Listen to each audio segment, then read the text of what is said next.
4 our outlook है gold का।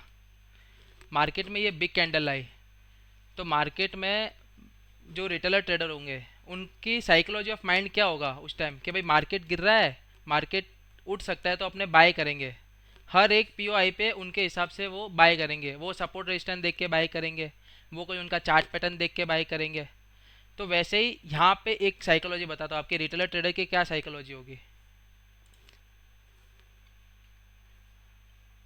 Market ने अप मूव दिया, यहाँ पे थोड़ा कंसोलिडेट किया एंड देन इस रेजिस्टेंस को ब्रेक किया, तो इनके लिए क्या बन गया, ये रिटेस्ट पे सपोर्ट। ओके, जो रिटेलर ट्रेडर है उनके लिए क्या बन गया, ये सपोर्ट बन गया है। अब ये तो 4 आवर टाइम फ्रेम का चार्ट है, अपने जाते हैं 15 मिनट पे देखते हैं।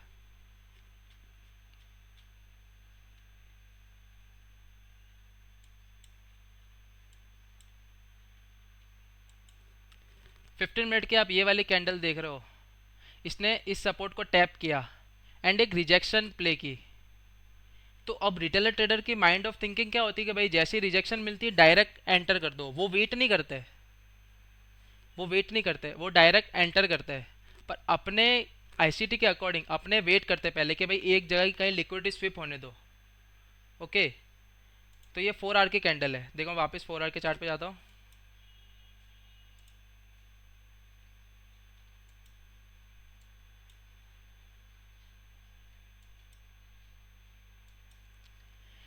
ये वाली वीक पे रिटेलर ट्रेडर एंटर हुए होंगे सपोर्ट पे, डायरेक्ट एंट्री ली होगी उन्होंने एंड नेक्स्ट 4 आवर कैंडल ने इनकी लिक्विडिटी स्विप कर दी है।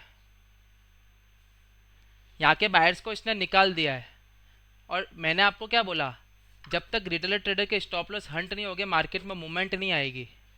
जैसे ही इसने यहाँ के बायर्स को निकाला, एक एसएसएल डन किया, सेल साइड लिक्विडिटी इस कैंडल की, देन वो यहाँ पे इसने स्टॉप लॉस हंट कर दिया एंड देन बिग मूव आएगा। ओके, तो यहाँ पे इसने रिटेलर ट्रेडर के स्टॉप लॉस हंट कर दिए है एंड लिक्विडिटी स्विप मार के कैंडल क्लोजिंग ऊपर कर दी है। मतलब बायर्स का प्रेशर आ गया यहाँ पे एंड एक बार सेल साइड लिक्विडिटी हंट होती है तो इसने बायर को तो निकाल दिया। अब जो यहाँ से सेलर्स बैठे हैं, इस सेलिंग में जो सेलर्स बैठे हैं, तो इसी कैंडल के हाई को अपने बीएसएल देंगे क्योंकि एक डीलिंग रेंज है अपने पास। अगर अब इसने यहाँ पे बायर्स को निकाला है, सेल साइड लिक्विडिटी हंट की है, तो मार्केट कहाँ जाएगा, बीएसएल हंट करने, यहाँ के सेलर्स को निकालने। तो ये कैंडल के अंदर जितनी भी रेंजिंग हो रही है, अपने यहाँ पे ज़्यादा बाई की ट्रेड देखेंगे। क्यों? क्योंकि मार्केट ने बायर्स को निकाल दिया है एंड मार्केट अब जाएगा सेलर्स को निकालने। ओके, तो सर आपका ये डाउट क्लियर हो गया शफी भाई? नहीं, एक सेकंड, मैं इसको अलग वे में बताता हूँ। हम्म। ठीक है, तुमने बताया वो बहुत अच्छी तरीके से बताया, बट वो किसकी अंडरस्टैंडिंग होगी, तुम्हारी मेरी और जो ओनली आईसीटी के कॉन्सेप्ट जानते हैं, हम्म। जो एसएमसी को जानते हैं कि बीएसएल एसएसएल क्या होता है, स्विप्स क्या होती है, क्या नहीं होता है। हम्म। ठीक है, तो अगर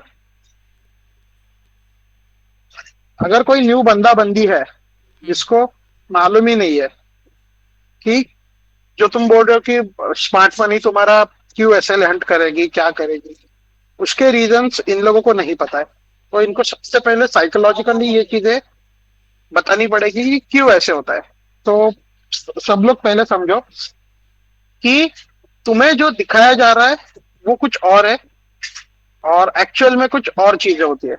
ठीक है, सबको आवाज आ रही है? जरा चैट में बता देना मेरे को, सबको मेरी आवाज क्लियर आ रही है करके, एक बारी चैट में बता देना।